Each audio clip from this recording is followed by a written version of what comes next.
Hey guys, welcome back to Permitted with Conditions. I'm Sam, the intern, and now let's dive into part three of our interview with Joe Tovar. Calling back to you were talking about public participation for a bit there. As I've worked here at TSA and done my research on the Growth Management Act, it's pretty clear that since inception, the GMA has prioritized, ensuring public participation as a key element of planning. There are, in fact, three sections of the GMA that explicitly require jurisdictions to establish and broadly disseminate public participation programs that provide for early and continuous public participation. And, given our firm's role, we're obviously engaged in several GMA planning processes right now, but I'm seeing fewer and fewer people participate despite more elaborate public participation plans. Do you have any thoughts on why people have become disengaged with the GMA planning processes? Well, trying to engage the public in planning, and I'll distinguish between planning, which is to say comprehensive plans and development regulations on the one hand, and projects. There's been no problem when a project proposal has been made and a notice board goes up at the corner of X and Y. People see that and they engage at that point because they feel they have an interest. Maybe they feel concerned or fearful or threatened. So that's why a lot of the public hearings for the past 40, 50 years are pretty well attended by people. So I don't think the interest there has dropped off. I think trying to get the public to engage when the rules themselves that govern those projects are being considered is where it's really difficult to get people to engage. It's always been very difficult because it sounds to many of them like it's very abstract, it's conceptual, it doesn't sound like it's got an immediate impact on their lives. So they historically have not engaged. More recently, I think, to go to your question, Sam, is it getting worse? I don't know that I can really quantify it, but my sense of that is, yeah, I think it is. And it's partly, I think, a function of the fact that we live in a very exciting, disturbing, unsettling time. I mean, people have a lot of other things to be thinking about aside from, their job and their commute and their family and their retirement. They're thinking about what's going on in North Korea, what's going on in the Ukraine, in the Middle East, what's going to happen with the election. There's a lot of polarization, a lot of atomization of interests that I think makes all public discourse more awkward, more challenging, more difficult. I think the extent that skepticism about government as a whole has made it harder for people to want to pay attention to what government is asking them to engage with.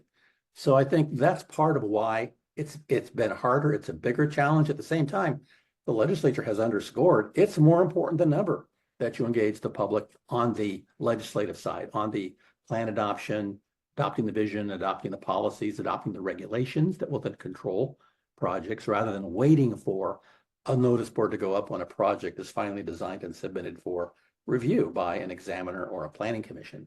I'll talk more about the legislature and kind of the trends I see in the recent legislation they've adopted, because I think it makes it even more important for the public to be engaged and say what they think about the policies and the regulations that will govern all of what's going to happen, and not rely on, hey, they'll get engaged when they see a notice board go up and there's something to come be concerned about. Yeah, I agree with you. There's definitely a separation between project involvement when you actually have a physical project versus the planning level involvement. Although I'd say probably in the last year, I'm starting to see even on the project level that taper off in some respects. And I don't know if it's maybe in some areas, perhaps people have grown accustomed to the fact that there just is that much change.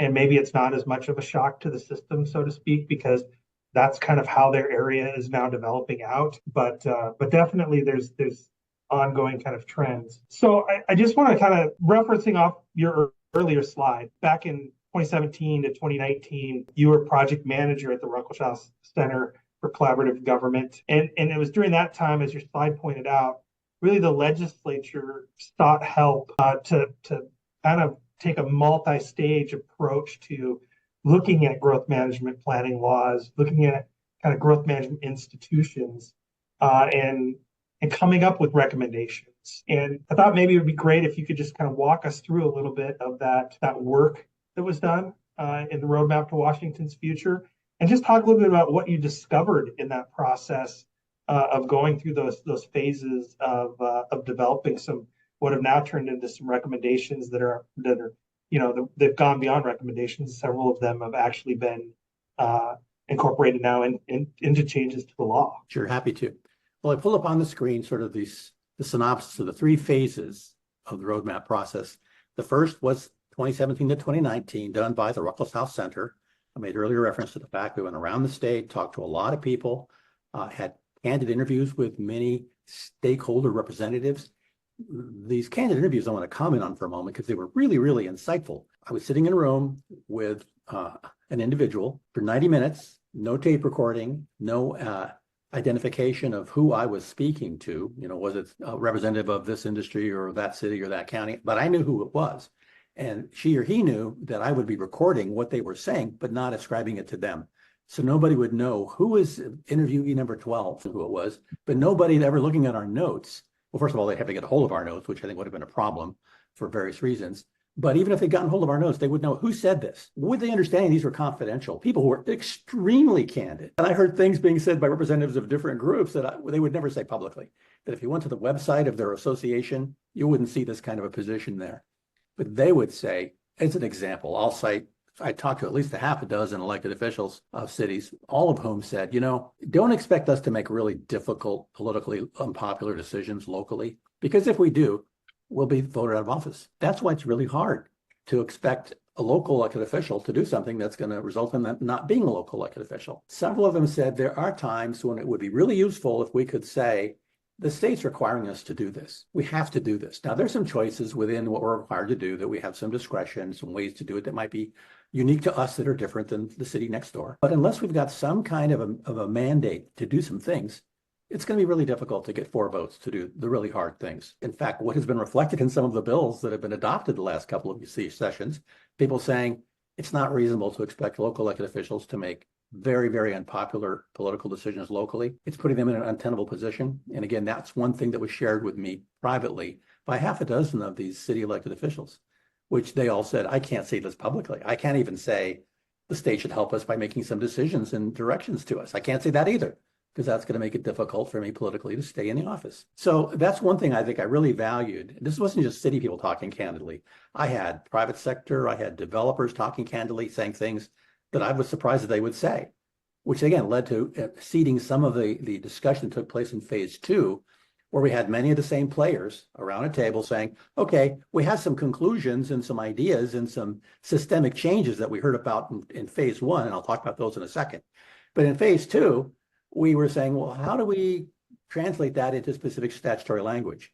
And that's where knowing what we had heard from people confidentially, as well as publicly in these workshops, helped shape some of that discussion, which then led to a report with a lot of very detailed potential statutory language to amend everything from housing to process to governance, and then led to some of the changes that were in phase 3 that meant changes to state law, several bills that were adopted. One thing to zero in on, back to the very first phase, the roadmap final report, June 2019, 4 volumes. I'm giving you just, we're at the treetops here, 4 volumes of that report.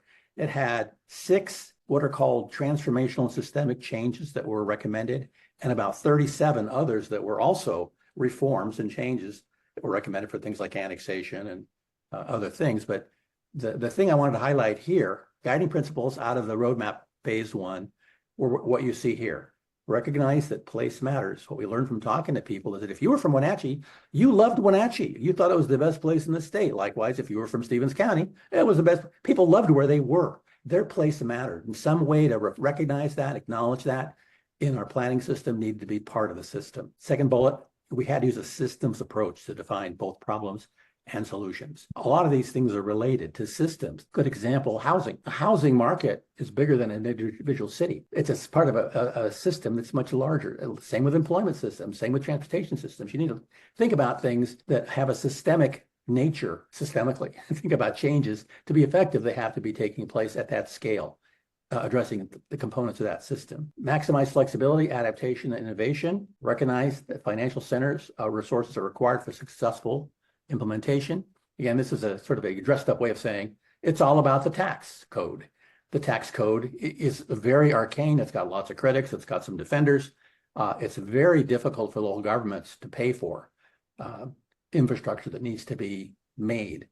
So it continues to some extent to inhibit people from annexation, as an example, because of the impact it will have on let's say, county finances. We should be seeking outcomes that have multiple benefits. These are sort of guiding principles that we talked about in the final report. And these are 4 of the systemic and transformative reforms to the framework that were recommended. Number 1, fund planning implementation. It's all about, you got to have money to do any of these things. The planning, let alone the infrastructure, it all requires money. There's not adequate funding to do those things. One of our conclusions. Need to integrate equity and inclusion. We heard this from around the state. This is everything from including underserved populations, minority populations in urban areas, tribal governments around the state. They're not included in the planning system. We need to have greater inclusion and equity in the system. We need to enable adaptive planning at a regional scale. This is a key finding. There are 39 counties in the state.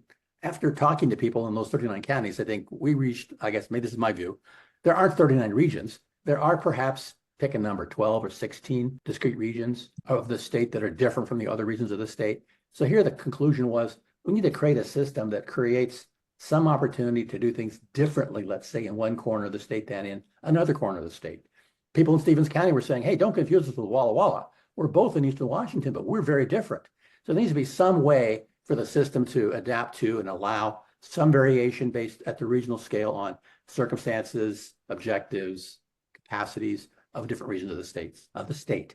And finally, build resilience to climate change and natural hazards. Key finding around the state, we were talking to people in Central Washington, they would say wildfires are a real problem. It's a threat to life and property. You don't have to argue about why is this happening. Is it climate change? Is it human caused? We didn't have to talk about that. They were saying this is happening. We need to figure out how to build resilience to wildfires in Central Washington, sea level rise on the coast, flooding in the lowlands of Puget Sound. Depending on where you are, there were impacts that they were really adamant at these workshops and telling us about. We need to have a system that helps us better address what's happening to us here right now related to climate change. So those are some of the things I wanted to say about the process we went through, the major conclusions, the principles we identified. We wanted to tell people this is big picture of what we've heard from people that they think should be happening. This should be the focus of further reforms. For better or for worse, at the end of this 4 volumes, we did not have specific statutory language, which then led to the legislature saying, well, we need to keep doing this work. Funded phase 2, which was at the University of Washington. It was no longer Ruckelsaus at this point, it was UW. And I was a project manager there for this phase 2, where many of the same players, plus additional players, people who weren't involved in phase 1. That was one of the criticisms of phase 1. You need to broaden the circle of people engaged in this discussion. So we spent the better part of a year on phase 2. As I said, identified specific potential statutory language that was recommended by these different interest groups. There was very little agreement on, yes, we all agreed that housing statutes should say this, or the environmental statutes to say that. There were a number of clusters of people agreeing on some of these things. But at the end of the day, in the appendix of phase 2's report was a lot of material that then became part of what went into phase 3, which was, again, funded by the legislature, get specific bills created, meet, again, same collaborative process, many of the same players, do a detailed dive into how do we do what phases 1 and 2 told us was important to people. And that's what led to a number of the bills that were adopted, dealing with everything from housing to equity to climate resilience, things that are all traceable back to the roadmap process. I think that's what I wanted to say about the Ruckelsaus Center process and the 2 subsequent phases that led to some of the changes in what I now am calling GMA 2.0.